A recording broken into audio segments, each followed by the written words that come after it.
Welcome,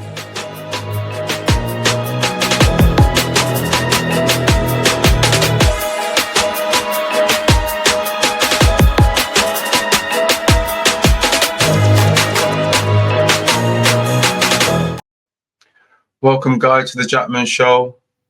It's been a while, so bear with me while I get my life in order. But yeah, I've forced him to not forced him, but I've asked Leon if I can sort of take over as such a little bit with this one, just because I lost my biological dad yesterday, and it made me think of so many things. And I know a lot of us go through trauma, loss of a parent, that's something there for us, lots of different things. And I've had lots of people messaging me and asking lots of questions, and I just thought it'd be a good topic for the show. I feel like what we go through week by week is a good thing to talk about. So that's where we are. Yeah, so if anyone is struggling, or don't be afraid to kind of speak out sometimes. I know it's a hard place, and it's a hard kind of... It's a hard topic. It's a hard topic, but it's hard to kind of put it into perspective sometimes, the feelings that you might have, depending obviously who comes into your life and who you lose.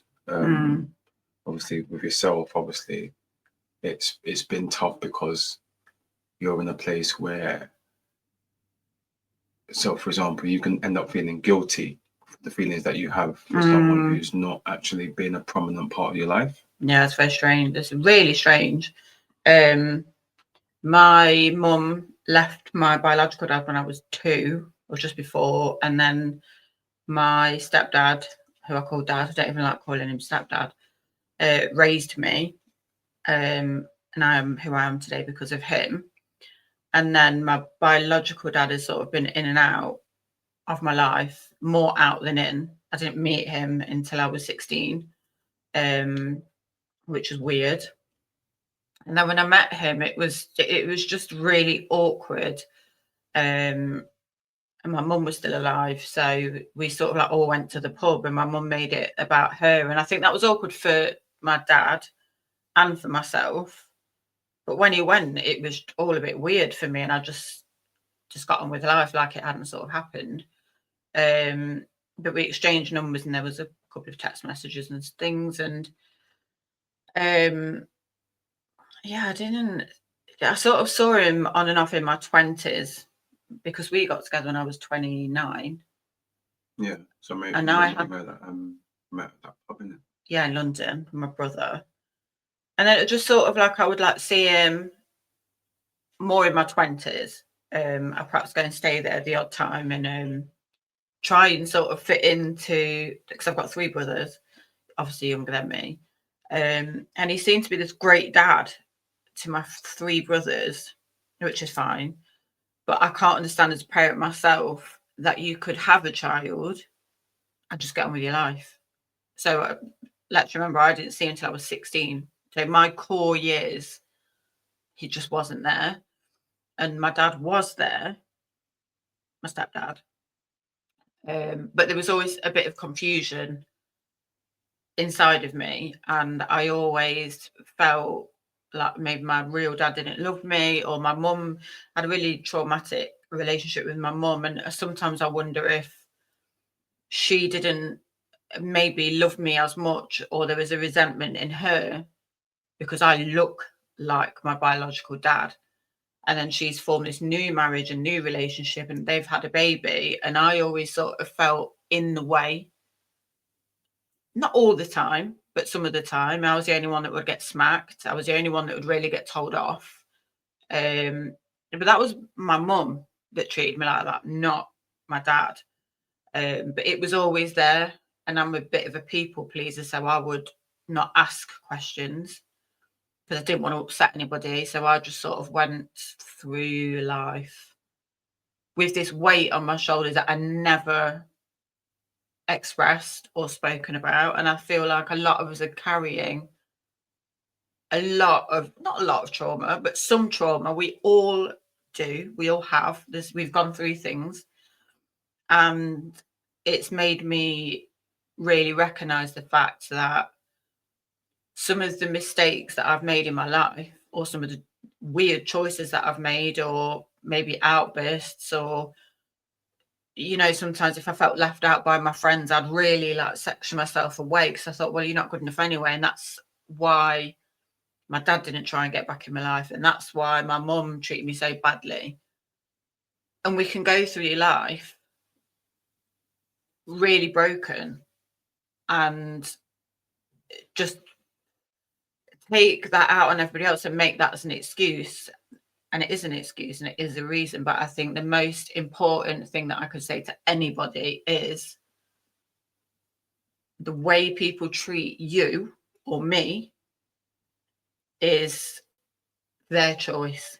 It's not about us as individuals. And I think parents are allowed to make mistakes and they're their own individual person. And if you can, I had to recognize that.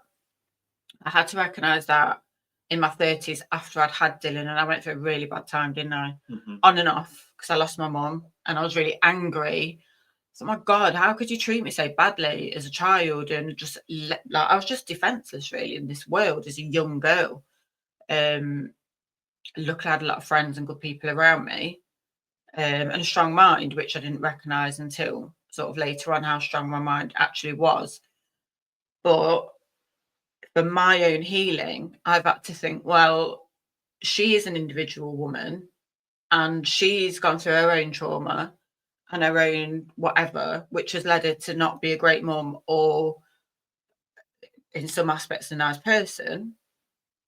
And when I sort of took that weight off of my shoulders and passed that, not back to be awful, but back to the source of, yes, she's my mum, but she's allowed to make her own mistakes. And I've just had to accept that. Yeah. Weird one, isn't it? It is weird because I've always thought,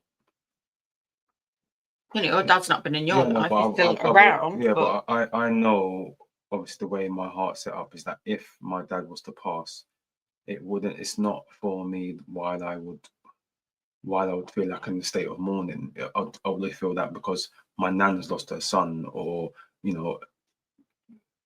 my auntie's lost her brother. Do you know what I mean? I still feel that I wouldn't. It's not been in my life enough for me to.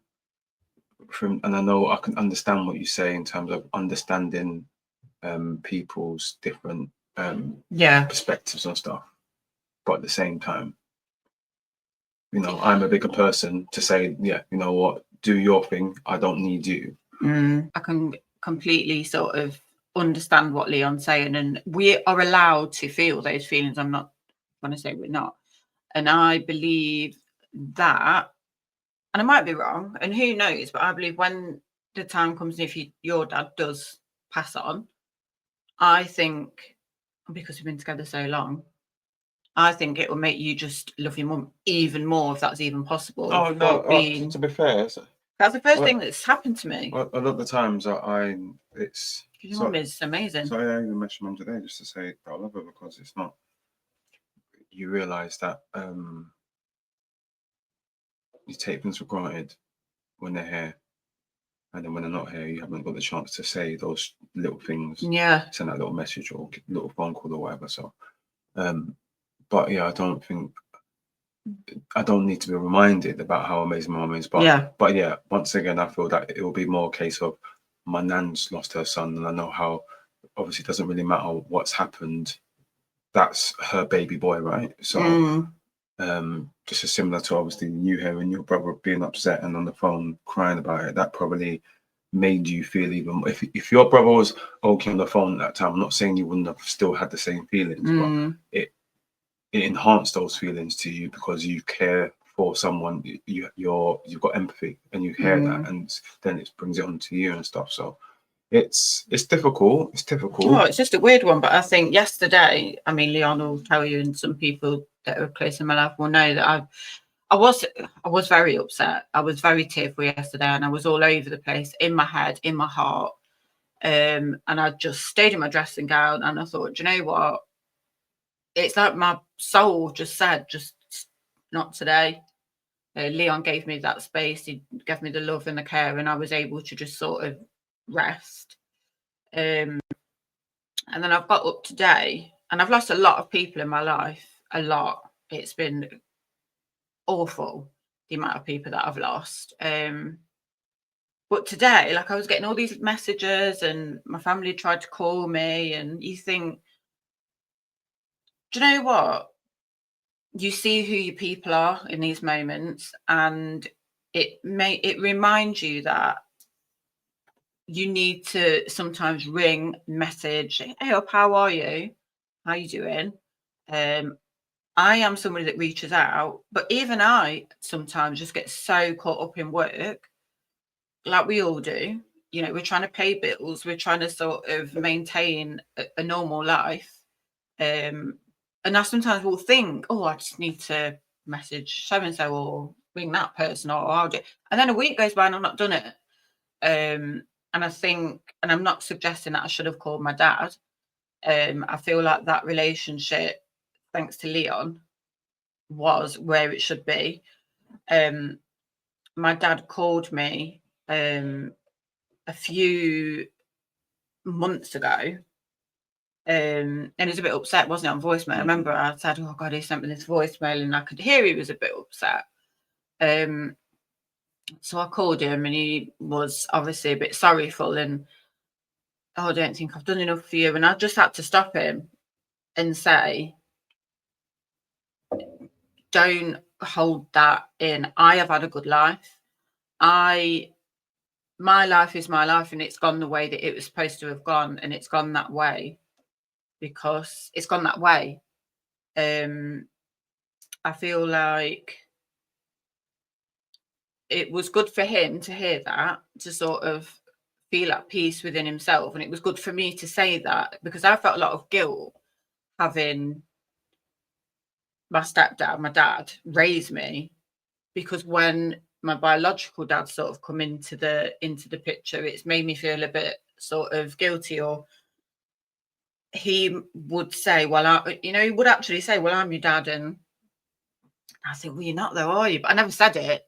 But I used to think, because I'm a people pleaser. And I think you are, because you've had sex with my mum and I've seen you 5 times in the course of 10 years, but that you're not a dad, you're a biological father. A dad is the man that brought me up. That's a dad. That's the person that went to work and made sure I had food in my tummy and clothes on my back. And when all that fell apart, I was older and I was able to sort of grab life and bring my sister up, because there's absolutely no way on this planet, that what me and my sister had been through, that I would just sort of leave her to it. So then I scooped my sister up and I raised my sister, and we both now, through the trauma of what we'd been through, are good people. And we're not angry. Yes, we're a bit emotional at times. And yes, sometimes you might be too emotional. And when you calm down, you think, it's probably fucking trauma. It's probably, like, I get very defensive and I'm very worried about Dylan. Like, I'm so worried about him. I don't want him here. And I almost want him here all the time, because I know what the world can be like. And I know how I felt as an abandoned child. So it's really difficult. It's really difficult. But I think it's okay to say to an estranged, like, parent what you need to say. Luckily, I said what I had to say. And yes, he tried to reach out to me a couple of times after that. And I didn't want to. But I thought, if I answer the phone, I'm not answering it for me. I'm answering it for him. And I didn't owe him any more than what I'd already given to him, if that makes sense. So that's not me being horrible. And if I'd had the time, I would have said hi and got into that conversation. But the couple of times he had tried to ring me, I was busy with my own family, and that's that, really. And yes, I'm sure I'll go through the motions over the weeks, and I'm sure I'll share that, because I think it's important. I think it's important that we share things with each other, to let each other know that that is okay, or if somebody is going through a similar thing, it's okay. It's okay to be upset, it's okay to be angry, it's okay to feel all these things, but I think somewhere in that mixture of emotions, you've got to make it okay for you in your body and in your head to function through this life, because we have only got one life as well. I need to make my life as good as possible for Leon and for my son, because I didn't have that. So I don't want to spend the next sort of 5 years like crumbling and falling down because this man didn't raise me. I've understood, or I feel like I understand the fact that that was his weight to bear, not mine, that I didn't do anything wrong. I was the child. I was the person that needed to be loved, nurtured, and looked after, and I wasn't. So for me to even have any sort of relationship with him shows what a good person I am. And the bits and bobs of the relationship that we did have, I did appreciate and I enjoyed it. And I look back on it all really nicely. But the main thing that I've taken out of all of it is fucking love the people that are in my life, that are in my life, that are there for me. It makes me appreciate them even more. And my dad, you know, my stepdad. It made me think today, oh, God, how lucky am I that my stepdad was there? You know, my mum abandoned me. I didn't see my dad from the age of 2 to 16, but this man that is not blood related to me raised me and made me who I am.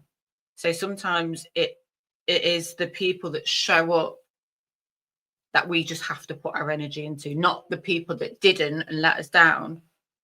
Otherwise, you just are setting yourself up to fail because you are so sad about the way somebody else has treated you. And I don't think that's for us to bear.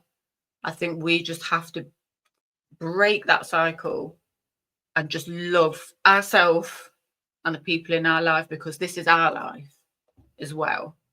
And that's all I've got to say on that. Like Forrest Gump. So yeah, I just thought it's important to sort of share a little bit of that. I think that's what I just say. Not like I'm not bothered about that. But that's why I say it's like I've gone past I've not let that consume me. No. Why wasn't it there? Why didn't it take me football? No. Why is someone else's dad there? Why do you hear me? I've not. It's You've so, obviously had those feelings, yeah, no, I've on had and those. off. I've had those, but then. But now you put your energy into Dylan. I'm an old and man Jaden. now. I'm an old man now, isn't it? Do you know what I mean? So it's like, what good does that do you've me? broken a cycle too. Yeah, but what good does that do me to harbor that feeling inside me where it's like a constant need for something? I don't need nothing. You see what I mean? And I've had to teach myself that, and I've had to grow that. And like you said, you have people around you, whether that be friends, family, who help you get through all those. I mean, my biggest supporter is you. Yeah, well, you know, I'm very lucky to have Leon. I'm lucky to have Leon's family. I'm lucky to have Dylan. I'm lucky to have all of my friends. I'm really lucky in that aspect. And I think sometimes we can get a bit consumed with like a little argument maybe, and you think, oh, or somebody hasn't done something the way we want them to, or you try to ring somebody and they haven't rung you back, so they'll forget them. And I think we can get a little bit caught up in the trivial things. I've done it myself. I'll probably still do it, but I try very hard not to. You know, somebody's reaching out and I'm having a bad day, I just think, oh, I can't talk to them, and I'll get sort of a bit consumed, where I've learned over the years sort of try and fight back and not be stubborn and just message people. If you don't want to sit and talk, because sometimes we haven't got time or we don't want to, but to send somebody a message that you've not spoken to for ages, it's good for you and it's good for them, even if they don't reply. Or if, I don't know, a group of your friends have gone out and they've not invited you, so what? Does that mean that now because somebody's gone out without you, that means that the other 10 years of the friendship was worth nothing? No, it doesn't. I think sometimes we have to really get over our own egos at times to make our lives less stressful, less heavy, and less burdened, and just try and flow through this life the best way that we can. I mean, Leon will be a prime example of that.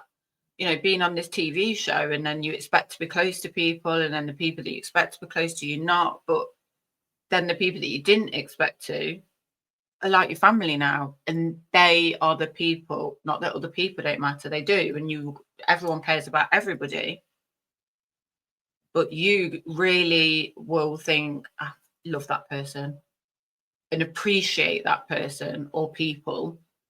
And that's what the universe does. It shows you who needs to be there in your life. Just need to control the controllables. Yeah. So it's like, at the end of the day, if you can't, it's so easy to why, how, all those kind of feelings.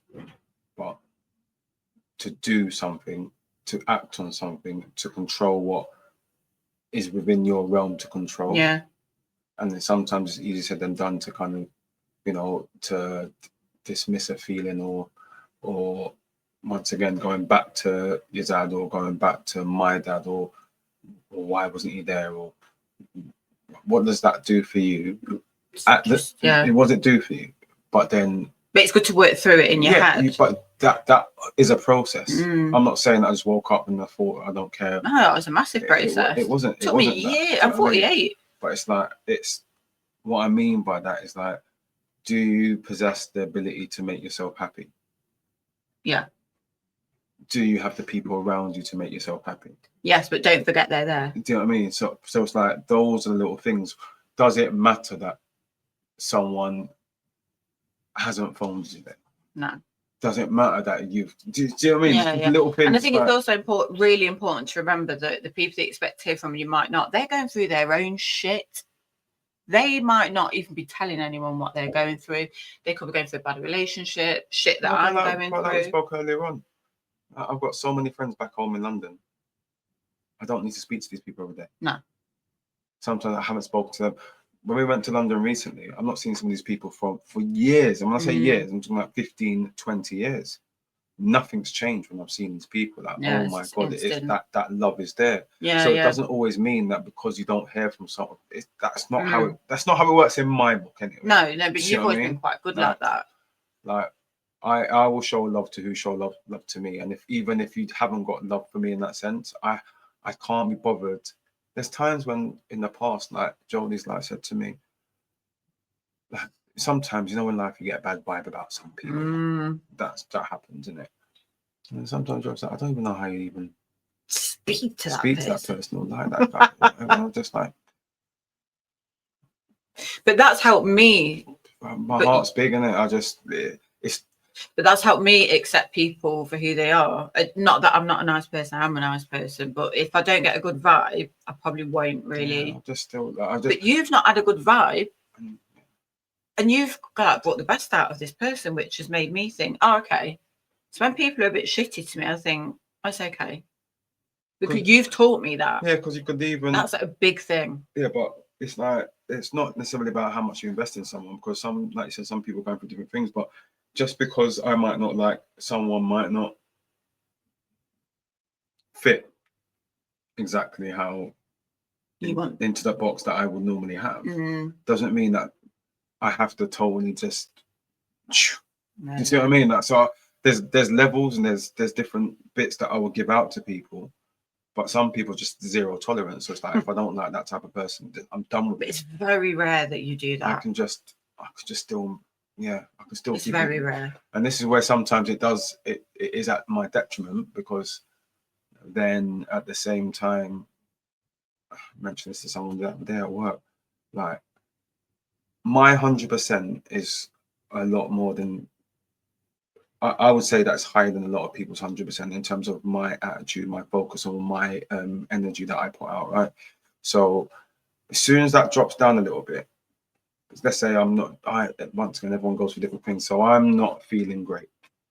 I drop down. Let's say I drop down 15%. So I'm at 85. My 85 is still higher than most people's 100.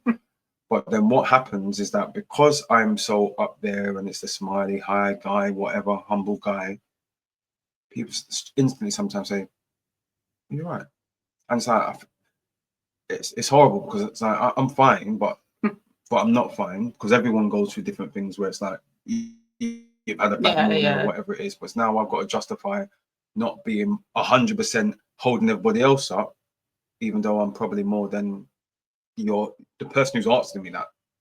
So that's the same going talking about people. And yes, their energy might not be 100%, but I'm still going to be there. And even I'm not giving you 100% because my ceiling's so high in that sense. Even if I've only given you 50, it doesn't seem like I've dropped off from you sometimes. You know what I mean? Because I'm still like engaged. I'm engaged, where some people just don't engage. Like there's reps who come into my workplace, and the first thing they always say to me is, "Oh, I appreciate it," because when I go to other stores, they don't really. And sometimes I'm not even bothered talking to some of these people, but because I'm once again, even if I've dropped off, I've got time for everyone. So it's like it doesn't really seem like a drop off if I'm still talking to you and I'm not in the mood, because I'm still giving you something where some people just need to find that level of shine, not dealing with people. So that's going back to that point in terms of like, is it how you control how you are, you control what you put out there, you control what you feel as well. And I know it's easier said than done like a lot of the times, but you still control that. So there's no point consuming yourself with things like, once again, how somebody has dealt with you when I think some of us have been through so much. Some of us, not all of us, but some of us, but we've all been through stuff, especially at our age, where there probably was a point in time where I was really in my shell. I just didn't really trust anyone. And what happened was the sadness of parts of my life started to make me not shy away, but move away. And we can all be hurt and flattened by relationships and people and life and whatever it might be. I just think if you can just open up, keep your heart open as much as you can, and don't let the people that are trying to shut you down or make you feel shit, or you've got an outfit on and somebody might say, "Oh, well, you don't look good in that," or whisper, all the stuff that some people do. I think you've just got to try not to let that weigh down. Try and I don't know what I'm trying to say. Just don't let the horribleness in other people steal the beauty in you. I've done it. I've been out with groups of friends that have made me feel a bit crappy. So then when I've met Leon and goes, "Oh, you're beautiful," I've thought, "No, fucking not." Do you know? And that stems to childhood as well. Like my mum or my dad, my biological dad, or lots of different things. But you've just got to find your own inner beauty, but also, of who you are. But also put those stuff into a positive. So yeah. My dad not being there, I put that into I span that into, okay, well, I'm not going to be like you, and I'm going to do different to my boys, or the way I actually interact or I'll engage with, whether that be my nephews or other of my friends' children and stuff, because I've seen what I've been on the receiving end of not having somebody in my life, whether that be for a chat, whether that be for guidance, whether that be for just general, like, I'm learning from example. So the example that I'm learning from this time, I'm just going to spin it.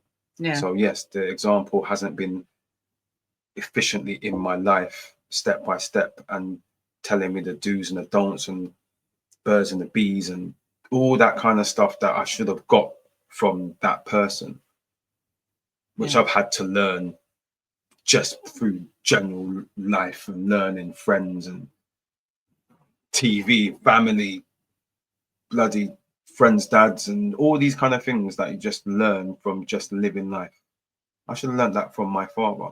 But you learned it from your mum instead. Yeah, I learned from my mum. But then now like I said, you I learned it from my stepdad. You have to spin the narrative, and then that's how like you said before, if it's about Dylan and stuff, it's not like you learn how to be a great mum from your mum. It's not like how you learn from your biological father, for example, how to be a parent, and even to certain points, I learned how not to be. but even certain points with, like, obviously with your dad, because that I think that's what I see as your dad. Yeah, you might say steps as your dad. In terms of there's things that maybe he's done wrong, but at least that's things that you've learned from those people. To then get to the place that you are now. So how do you spin that narrative? How do you make that into a positive of your life? That's where we're at, and that's what we need to do. And that's why I thought it's important to just make it about that today, because my positives are, thank God I had my dad in my life, really. And it just makes me, it makes me miss him incredibly. It makes me very, very grateful. That's your dad. But quickly touching, on what I said right at the start, was that me and Leon went to Somerset a few years ago. Not that long ago. It was 3 years ago. Somerset. A few years ago, and just the two of us, which we had never done. And Dylan went to stay with Leon's mum. And then we drove to Somerset, and I realised how close I was to Salisbury, which is where my dad lived. And I was like, oh my God, we're really close to Salisbury. And Leon said, oh, you should reach out. I don't know. I'm not sure. I don't know. And then he sort of left it, and then he brought it up again. And then I thought, oh, we'll text. So I messaged and said, oh, I'm close. Bye, and blah, blah, blah. I think we might have had a conversation, but he definitely said, come and stay. So I thought, right, we will go then. I was not excited, but I was happy we were going. And then we had a really nice weekend. And we went to my biological dad's. And it was really weird because this man, I can remember just looking at him, and I'd look so similar to him. It was weird. It was weird. But I thought, how can I look so similar to somebody but be totally different? And I was polite, and I call him dad out of politeness and being a bit of a people pleaser, if I'm totally honest. Because he's not my dad, really. My dad is in Spain. We did sort of have a pleasant evening. No, it was honestly, it wasn't awful. Like I said, we should go there because life is short and you don't know. And it's not because you go there because you try and rekindle anything. You just go there because it's like, I don't know if I blocked it out. So not even a closure thing. I just thought to myself, it was just a bit similar to when like my dad reached out to get in contact with me, and I actually messaged him back. I didn't do that for me. I just done it for. Yeah. Do you know what I mean? Yeah. It's like one. I was thinking about Dylan. I was thinking about Jaden. So similar to you, how many times has Dylan said, "I would like to go there"? No, I never. But remember the time we were speaking about the birds and stuff and blah blah blah. Dylan wanted to go there. Oh yeah. See what I mean? So it's almost like, let's say for example you went that day, we went, and it was not saying we didn't have a nice time, but let's say you left and you didn't have the feeling that you had when you left, because when we left there, I cried. You cried, but you also realized that this guy might be your dad, but he's not your dad. I remember I got upset and I said, oh, I said something to you. I can't remember what I said to you. And you went, and that's why I took you. That's why I took you. So that if anything happens, you went and you saw for yourself. It's almost like that kind of, not closure. It's not like, well, it took a lot of guilt away from me. Yeah. So if I hadn't have gone and spent that time and felt the way that I felt, when my brother called me yesterday and said that he'd passed away, there might have been more guilt there, or like, oh, I should have gone, I should have done this, but I went. And then we had a couple of conversations after. I didn't cut him off or anything, but there was no energy to sort of speak to him. You kind of realised. I think it was a bit of a That this guy is just is just like the, It's self-absorbed. Didn't really ask very much like, about Dylan or. No, but like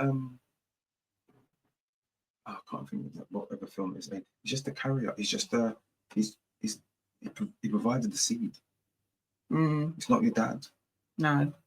Just, do you know what I mean? He's never been your father. He's never been your dad. He's never. No. He's never. Do you know what I mean? That's that. So many people out there who are parents or who have got children out there who are not parents. Do you know what I mean? Yeah. Who are just happy to carry on their life like you don't exist. Anyone who could think like that is not your parent. No. It's not your dad. It's not your mum. No. So this is where my thing is. Obviously, with my dad, it's like I understand that you are my dad. Do you know what I mean? But you're not. You're not. I couldn't call you dad. I can't lean on you for anything. And if you wasn't to be here, I would feel it because a human being has gone, but not because of what I needed for. No. Because other people. So yeah, I'm glad that you went that day. I'm glad.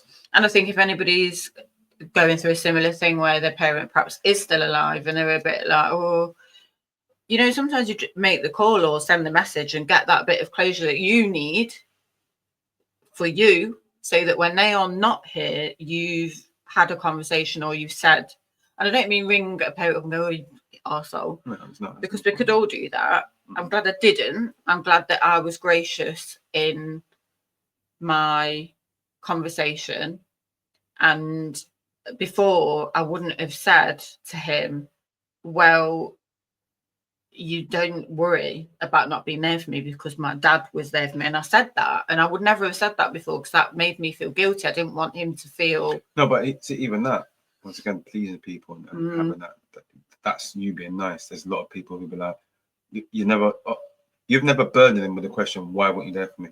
No, never. Do you see what I mean? It's like you've just almost let somebody off, and then but then now that person should be, if anything, breaking their back to be like, you know what? Oh my God, look how you turned out. I'm so sorry. No, I never said that. No, do you see what I mean? This is where, and even with that, he never said he's proud of me. If we went there and that happened, I'm telling you now, it would have been a different scenario. You probably would have been more. Actually, you know what? Let's take them there, or let's do this. That shows the people and what they really are, and like it's all about him, really, wasn't it? Yeah, there you go. It's weird, and and like I say, we know this anyway. It's not something that I hide. It was something that we'll talk about another time. But I was raised by my stepdad from 2. My mum went off the rails when I was about 13, and that continued on a downward spiral until I was about 16, and then my dad left and went to Ibiza, took my sister, and I was left on my own. But I have been through and seen some horrendous things in my childhood with my mum. But I feel what I've been through gives me sort of a bit of a pathway to speak and share for other people. I think it's really important. I didn't have that. Like when I was young and my mum was taking drugs and my dad was on a tangent, I was just embarrassed and talk to anyone, and I felt just lost in this great big world. It's fucking hard. I can remember my biological dad, saying to me, "Oh well, you know, as parents, we're not all what we're cracked up to be." And I thought, fucking weird thing to say. I would never say that to my son. Listen, but I don't feel angry. I feel emotions. I do feel some sort of sadness. I've been sad, I've cried, and I've been upset. But that statement there just says everything. Yeah. What do you mean? Like, no one's got the manual of how to be a parent. No. There's not a manual for it. No, it's a feeling. It's what you do. It's what you know. Yeah. It's something inside. It's what you get up for in the morning. Crazy. It's crazy. It is crazy. But you know, what I'll say is just love the people that are in your life. Don't hold grudges. Don't be stubborn. Because life is dead short. It is. It's scary. It's scary, actually, how short it is. So yeah, don't get consumed in news and bad events and the shit that's going on in the world, just go for a walk. Ring your friend, message your cousin, put friends on. Just do anything that makes you happy day by day to make. Don't compare yourself to other people. Don't compare yourself to other people. Don't compare yourself to other people. Your life is your life and their life is their life. And as soon as you stop doing that, your gratitude of what you've got, it like opens your heart up a bit. You're like, oh God, actually I'm quite lucky to go to bed and have a bed, sleep in. Actually, I'm quite lucky that I went to school. Actually, I'm quite lucky that I might not have had the best of everything, but I wasn't hungry, or I had a good teacher, or oh, I was lucky when I grew up because I had a best friend. Like, look for those moments in your life because they're the things that make you who you are, and the shit things make you who you are as well. But don't let it twist your beautiful soul and personality. Just love and be loved. That's it. Love and be loved. And that's let's end on one of those, don't we? No, seriously. Awesome. It's not even like groundbreaking. Love and be loved, isn't it? Just appreciate what you do, appreciate who you have, appreciate your life. Yeah. Like, because don't need a million people in our life. Before we know it, we're not here, and it goes by so quick. And you don't want your last conversation to be with someone on bad vibes, or you don't want to. Honestly, we're all guilty of it. I've said this before many times, isn't it? The amount of times that I'm supposed to pick up the phone and do something and I don't do it, and then I will regret if something happens. So, do you know what? Something just sparked in my head as well. Someone owes you 20 quid, right? No, I still want my 20 quid. Though. You might want your 20 quid, right? But if that person dropped down dead tomorrow, you'd be like, fucking hell, I wish I spoke to him. I don't even care about the 20 quid. Yeah, no, you wouldn't. Just don't lend them another 20 quid. You would, in that scenario, yeah. It wouldn't be like, oh my God, my man's gone and I ain't got my 20 quid. You wouldn't think like that. You'd probably be like, oh shit, that's bad. Man. Do you know what I mean? You won't even 20 quid as well. You'd never be like, oh, what's my 20 quid? If it's bad mind. Bad mind. No one's saying that. But if you've lent someone something and they've not given it you back, or you've lent someone some money and they haven't given it you back, right? Just don't lend them any more money. Don't just cut off ties with this person. They probably feel really shit. Yeah, but they probably haven't got the money to give back to you. But if someone borrowed if someone borrowed you 20 quid and not paid you 20 quid, then obviously you're not going to borrow them any more money until they pay you anyway. Yeah, but some people do, and then they get more cramps. Yeah, but then that's stupid. Don't fall out with someone. It's 20 quid. Just write it off and don't give them any more money, but just don't lose your friend. Do you know what I mean? Over stupid things. People fall out over stupid or more to the point, shit. If you want to borrow 20 quid, don't say, let me borrow it. Ask for 20 quid. I have 20 quid. That's a difference. You know, when someone says, borrow me this, you might have the intention to pay, but you know you can't pay. Yeah. So don't say borrow. Yeah. Anyway. About 20 quid. No one knows me 20 quid, by the way. I don't think anyone knows me 20 quid. No, but the way I said that, I got deep into it. That's why. No. And sometimes if somebody has asked you for 20 quid and you give them 20 quid and you know, I'll just say, you know what, just keep it. Yeah, but you're the kind of person who gives money to big issue people and all that. So. Because we all have to look after each other. No, I'm not saying that's what you do, isn't it? Yeah, that is what I do. That is how you do. So you're not. That's what I do. You're not holding someone to ransom for 20. I was working in school for nearly 3 years. How I've not got 15 kids living in this house, I don't know. Because let me tell you, I am a lover of this world. You've never been that kind of person. Honestly, you've always been generous in terms of like. Because I've had nothing. There's been times where I've had nothing and I've not been loved and I've been on my own. I'm like, oh my God, and it feels shitty. So I think if you can give a kid a hug or give a big issue person 2 quid, fucking do it. Like, there's all these things that, like, reasons that we all come out with to not do something. Just fucking do it. Like, we're all humans, black, white, Asian, whatever it might be. We just have to love each other. That's it. Love. And be loved. Was it that? Is that what you said? Love and be loved? I don't know. We love you guys. Love and prosperity. I'm just saying something. We love you. So yeah, Thank you for loving me and loving Leon, love my family, and that's it. yeah. So what's the name? I feel like that immediately fucker out. Drops the mic.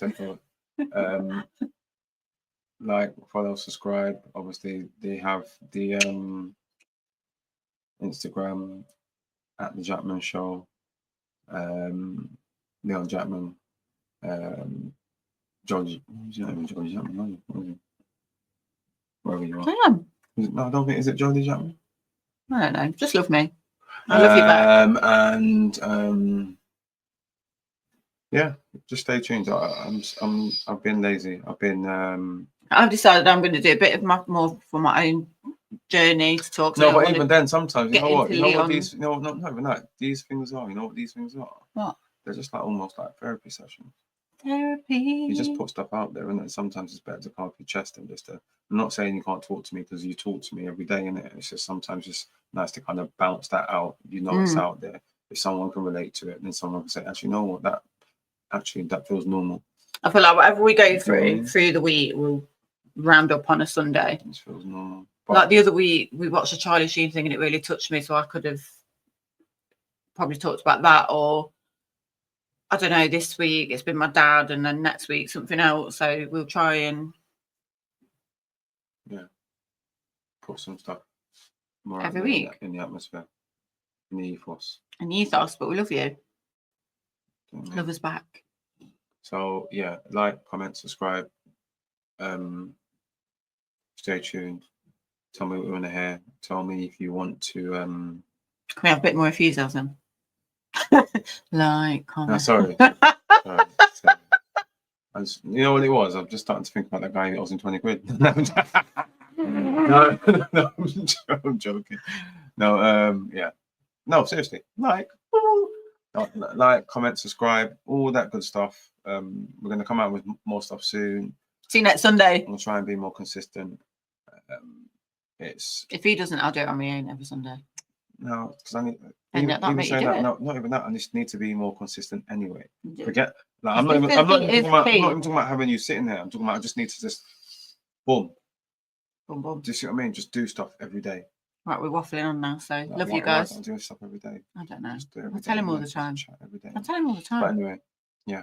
We love you. Yeah, we love you, and we're out. Oh no, we're still going. I've got to do it twice or something. Oh, I've got to do it like that. Sorry, we're not out. We're still here. We're in. But now we're out.